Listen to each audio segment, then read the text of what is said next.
Welcome to the Wood Elf Rework overview. Now this video will cover everything you need to know about the upcoming Wood Elf Rework that's coming alongside the Twisted and the Twilight DLC on the 3rd of December. On that note, if you want to keep up to date on everything that's coming with this DLC or any DLCs in the future, then be sure to hit that subscribe button. If you want to see my upload schedule for this DLC, it's extensive and it's also in the description. Also put a link in the card to my first video, which was a breakdown of the trailer. In that video, I go over my schedule so you can find all the information that you need there. But this video is about the Wood Elf Rework. And without further ado, let's just get into this. Now, first things first, Amber. You know, it was the staple of the old Wood Elves. So how's it going to be represented in this new Wood Elf Rework? You'll be very glad to know that units and buildings no longer use Amber. In fact, only one thing uses Amber in the entire Wood Elf faction is these 8 research projects that are brand new. Oh, along that note, the research tree has also been reworked. You know, it's got the same basic shape, but pretty much all of them have been tweaked or completely changed. So I'll just hover over them on screen now while I'm talking, and then you can just have a look for yourselves, because reading them all out would take far too long. But yes, these research projects, they're very powerful research projects, are the only things that can cost Amber in the entire campaign. Now you may be wondering how you earn Amber, and it does make sense. If you can only spend them one way, you can only earn them one way as well. And the only way to earn Amber in the new Wood Elves is by completing Rituals of Restoration. Now this is achieved when you get a forest to its maximum health and then complete the Ritual of Restoration. But before I talk too much about that, I should probably go over what these magical forests actually are. On the Mortal Empires map, there are now magical forests around the entire world. There is the original Athel, there is the Witchwood in the frozen Northwest Mountains, there is the Sacred Pools in Lustre, there is Gain Vale in Ulthuan, there's Laurelorn Forest to the north of the Empire, there's Griffin Wood near Kislev, there's the Forest of Gloom to the East Mountains, and there's Orion's Camp in the Southern Desert. Now they've pretty much completely all fallen into ruin, so you'll need to restore them from nothing. Now various actions such as securing the heathlands that surround these magical forests will add to the forest's health, and the higher tier of forest health you get, the better bonuses you get. Now the Oak of Ages is the exception here because it is the only forest that has a much higher health capacity, as well as having the ability to decay over time. Getting any of these forests to the maximum capacity of restoration will allow you to complete a Ritual of Rebirth. Doing so will unlock the maximum tier bonuses until the end of the game, even if you don't own the forest. Over the course of the ritual, there will be several attacks from a couple of rogue factions who will try and take the forest from you. If you manage to hold them off, you'll be granted some bonuses when the ritual is complete. Now, there's a couple of things that I want to go over and explain in a little bit more detail. Now, the Heathlands are basically these lands that surround the forest. You can tell by these little symbols. And this symbol can appear in several different colours to determine the status of this heathland. Either occupying, razing, or having an ally occupy these settlements will increase the forest health, whereas having a faction that you're at war with will negatively impact the forest health, and having just a neutral faction will provide no buffs or debuffs. Now, random encounters also appear in each of the forests, and these are normally tailored to where you are, so you'll be going against different factions depending on what part of the map this forest is in, and completing these encounters will also contribute to forest health. However, leaving these encounters unresolved will continuously put a drain on the forest health. Now, you can complete these encounters in a couple of ways. You can either ask the faction to leave nicely, in which case you'll get a bonus diplomatic relation with whatever faction it was, and some slight debuffs to your factions, but you will still increase the forest health by 10. You can also make them leave by force, which will require you to fight them. It will also give you some buffs, but it will make the faction not like you, and the healing you get is pretty much the same. So it's kind of a trade-off of if you want to get the buffs and lose the relations with that faction, or if you want better relations with that faction at the cost of some debuffs. Now, the World Route stance has, again, remained pretty much untouched. It's basically just another way to get through impassable terrain a lot easier. And, you know, you can't complain about that. It's always useful. Now, the Deep Route is kind of this, but extremely enhanced. Now, the Deep Routes basically connect all of the magical forests of the entire world, and it will allow you to instantaneously travel between these forests. So say you are in Athel and you want to get up to the top right-hand corner of the map. You can do that instantaneously as long as you have an army inside those deep routes. All you do is select them, click this button, and then it asks you, are you sure you want to do this? You click yes, and then boom, they're right over there. And they even maintain how much movement range they have. So if you haven't moved them that turn, they can move as soon as they get there, which is incredibly strong. It's also worth knowing that these deep routes can be accessed regardless of who owns that magical forest. You don't need to own the magical forest to be able to get over there. You don't need to do anything like that. You can just teleport over there straight away. Even if your worst enemy in the entire game is there, you can do it. Now, this does have a 10-turn cooldown between uses to ensure that it's not, you know, ridiculously overpowered. This cooldown can be reduced by progressing through the campaign, but you'll be using it on cooldown pretty much all the time to get around to where you're needed. Now, as I mentioned, the Oak of Ages is a little bit different compared to all these other magical forests. By securing Athel and other healing forests, you'll rejuvenate the world routes and thereby make the Oak of Ages even more powerful.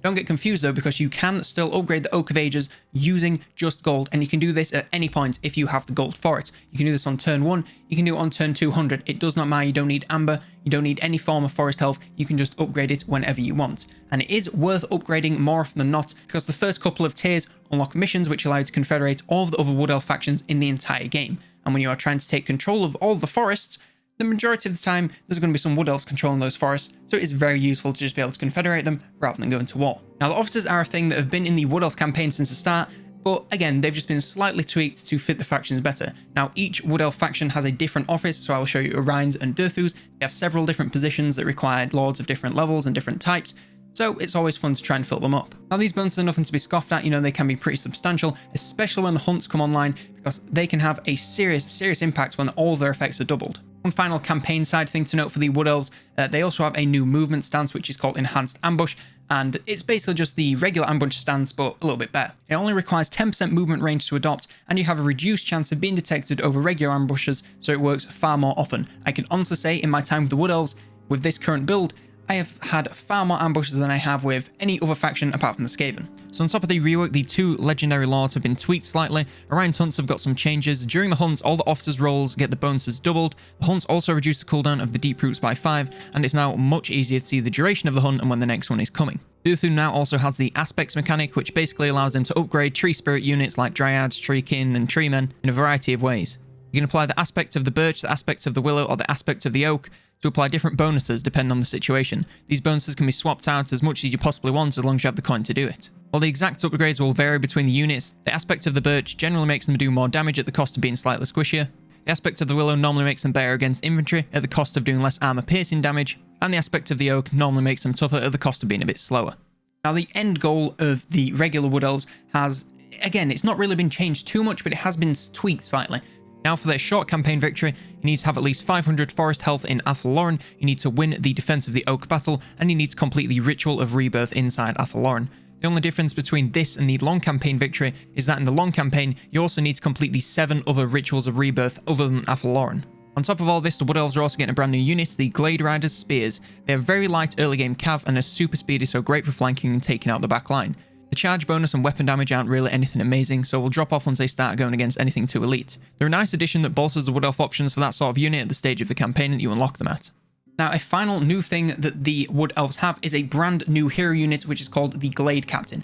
Now, these guys are hybrid weapons specialists, and they're pretty good at everything in combat. You know, you can have them in the front lines and they'll do just fine, or you can have them in the back lines shooting at priority targets. Again, normally best if it's a large or a single entity, just so they can get, you know, the most focus fire on that. But they are very promising in battle. They also have access to 3 mounts. They have the Elven Steed, the Great Stag, and the Great Eagle. In campaign, they're mostly a battle unit since they don't really have much special going for them outside of an army, so I tended to just put them in my armies, carry them around with me for all my battles, and not really do much else. But I'm sure that you lovely people can think of some much more exciting things than me. One final thing to know about these guys, they are an exclusive to Total War Access, which is free anyway, so you should really just go sign up for that and just get all sorts of free Total War stuff, including new units and also some really nice artwork. Now, believe it or not, that is everything to do with the Wood Elf rework. Yes, it's not all the details, but it is everything in a nice compressed format that hopefully is nice and easy to digest with your brain.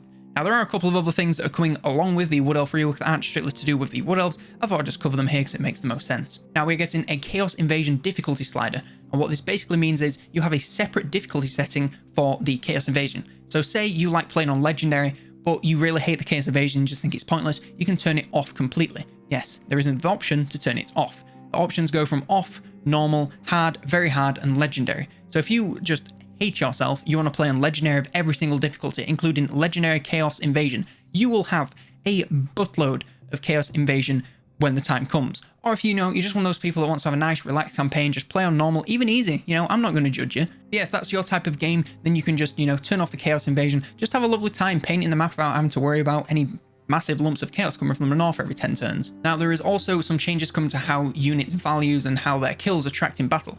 And what I mean by this is you see that little number there that's next to the unit?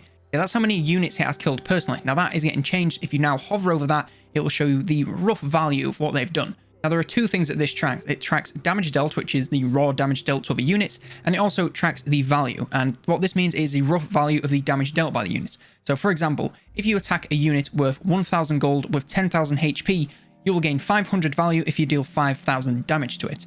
Now, this is all very technical, but it's basically just a way to see like how much value you are actually getting rather than just how many kills you get, because sometimes, especially when you're doing, multiplayer replays, this will be very useful for those of you who like to break that down. It will show you how valuable the unit was, even if it didn't get any kills, because a lot of the time, units can do so much damage and get tons of value and not get any kills, purely because of, they just didn't manage to get the last strike.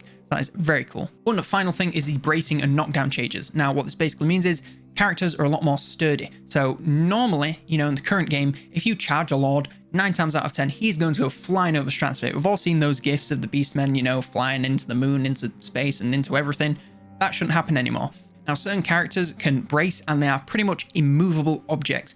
Now, it makes sense that a lot of characters should not be as easy to move around as they are, because, you know, they're legendary heroes. You'd think that, you know, a single horse running into them would not be enough to send them flying. So I'm all for this change. I think it's fantastic. And the final thing is that you can now abandon settlements. We've all been there. We've all taken a settlement and thought, why did I do that? I don't need it. I should just raise it or sack it. Now I'm stuck with it.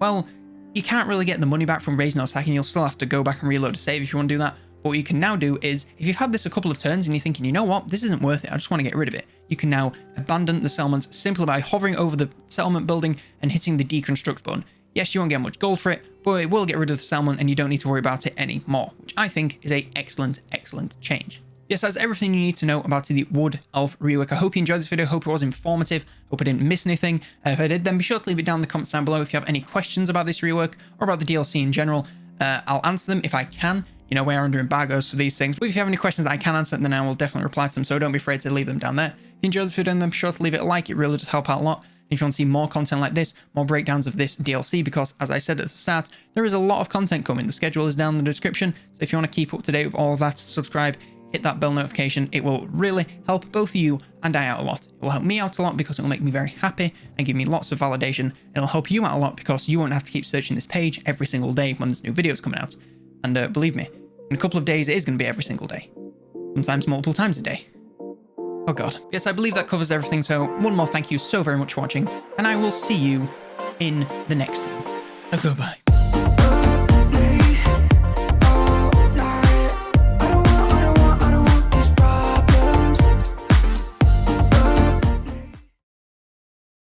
Happy birthday, Jungle.